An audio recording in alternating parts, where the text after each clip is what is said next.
From the All Indiana Podcast Network. The All Indiana Podcast Network.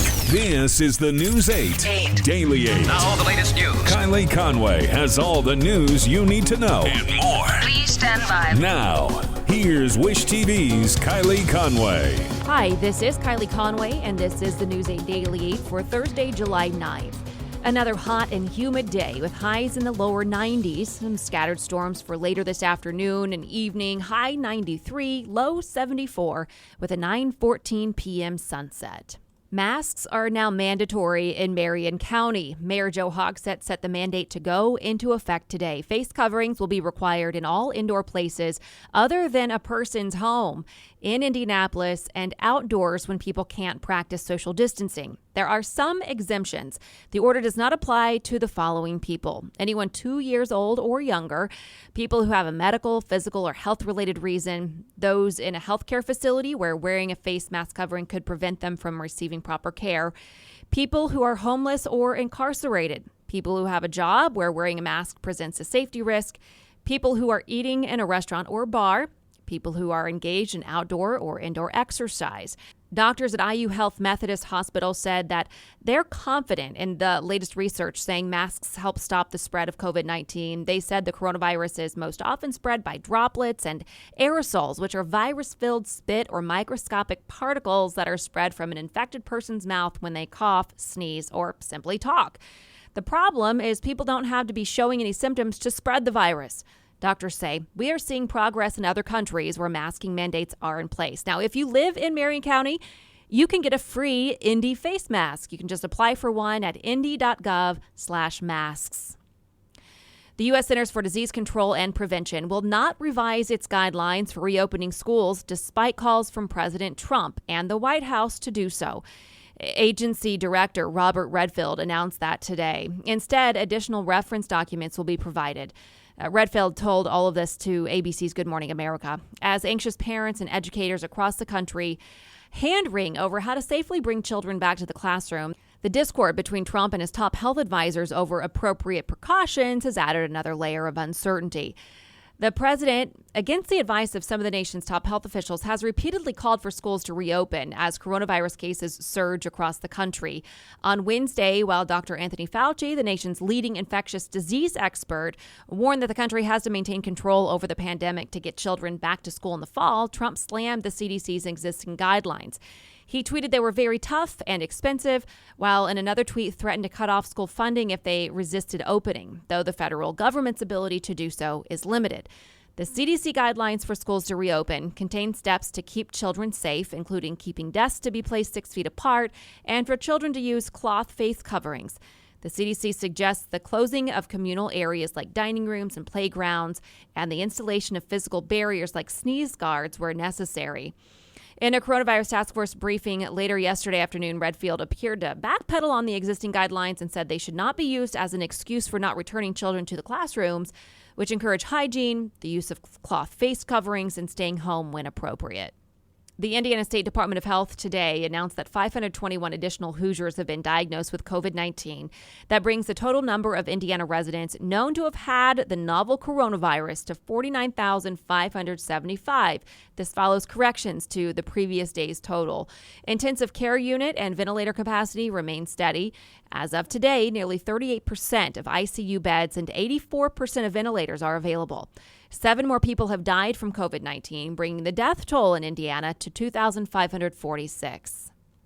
In other news today, a woman is now charged after 2 protesters were injured in an incident in Bloomington. We've been covering this. The Bloomington Police Department said today that 66-year-old Christy Bennett of Scottsburg has now been arrested in the case.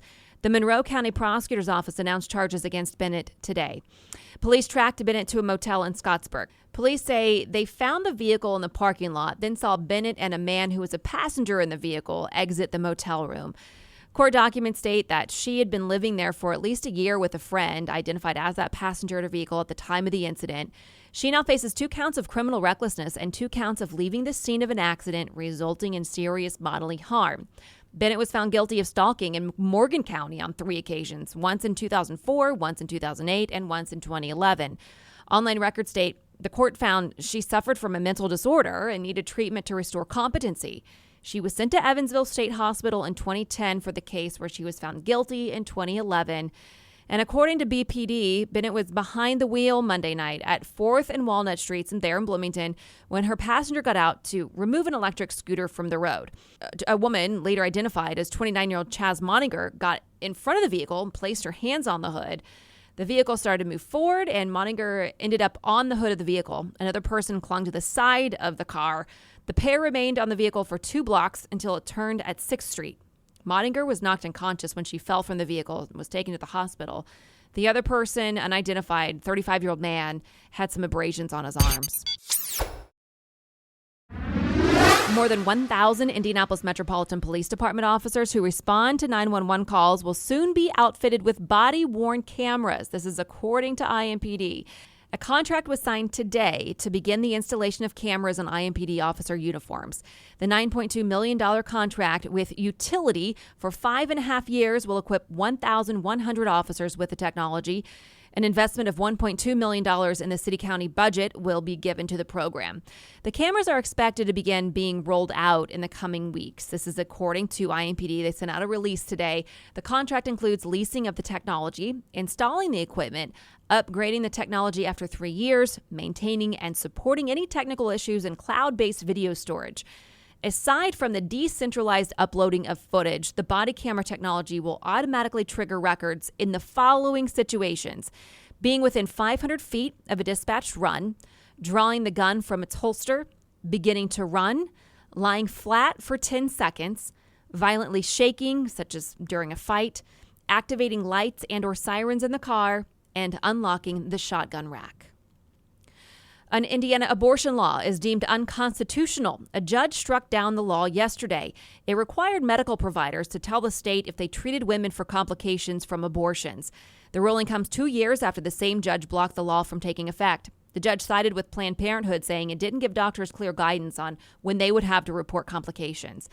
The Supreme Court today upheld the Manhattan District Attorney's demand for President Donald Trump's tax returns, but kept a hold on Trump's financial records that Congress has been seeking for more than a year. The outcome in the 2 cases is at least a short-term victory for Trump, who has strenuously sought to keep his financial records private. But the justices rejected arguments by Trump's lawyers and the Justice Department that the president is immune from investigation while he holds office, or that a prosecutor must show a greater need than normal to obtain the records. The tax returns are being sought as part of a grand jury investigation. Because the grand jury process is confidential, the rulings make it likely that none of Trump's financial records will become public soon. Trump's 2 high court appointees, Justices Neil Gorsuch and Brett Kavanaugh, joined the majority in both cases, along with Chief Justice John Roberts and the 4 liberal justices. Roberts wrote both opinions. The ruling returns the case to the lower courts with no clear prospect for when the case might ultimately be resolved.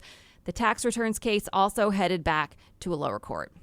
President Trump's former personal lawyer and fixer, Michael Cohen, has been returned to federal prison. The Federal Bureau of Prisons told the Associated Press today that Cohen had refused the conditions of his home confinement. The move comes weeks after the 53-year-old was released in May to serve the remainder of his sentence at home because of the coronavirus pandemic. Cohen pleaded guilty to tax evasion, campaign finance fraud, and lying to Congress, and began serving his sentence in May of 2019. He's scheduled to stay in prison until November of 2021. Federal officials were so worried Jeffrey Epstein's longtime confidant, Ghislaine Maxwell, might take her own life after her arrest that they took away her clothes and sheets and made her wear paper attire while in custody. An official familiar with the matter told the Associated Press this. The steps to ensure Maxwell's safety while she's locked up at federal jail in New York City extend far beyond the measures federal officials took when they first arrested her in New Hampshire last week. The Justice Department has implemented additional safety protocols, and federal officials outside of the Bureau of Prisons have been specifically tasked with ensuring there's adequate protection and the prison's protocols are being followed. This is according to that official. The protections are in case she harms herself and in case other inmates wish to harm her. The concern comes in part because Epstein, 66 years old, killed himself in a federal jail in Manhattan last summer while in custody on sex trafficking charges. The Bureau of Prisons has been the subject of intense scrutiny and conspiracy theories since then, with staff shakeups and leadership changes. Attorney General William Barr said his death was the result of the perfect storm of screw-ups. Maxwell was sent to the Metropolitan Detention Center in Brooklyn, over the Brooklyn Bridge, where Epstein was held. The other protocols put in place for Maxwell's confinement include ensuring that she has a roommate in her cell, is monitored, and making sure someone is always with her while she's behind bars. The official could not discuss the ongoing investigation publicly and spoke to the Associated Press on condition of anonymity. Maxwell was arrested last Thursday on charges she helped lure at least 3 girls, one as young as 14, to be sexually abused by Epstein, who was accused of victimizing dozens of girls and women over the years. And here at home, the Whale of a Sale Children's Consignment Sale is now open. It runs today through Sunday, July 12th at Grand Park in Westfield. This year, appointments are free and required. Whale of a Sale is Indiana's largest children's consignment event with more than 700 consigners and more than 100,000 children's items. Items are marked 60 to 90% off retail prices. The sale was voted the #1 consignment sale in Indianapolis from Indy's Child Parenting magazine readers.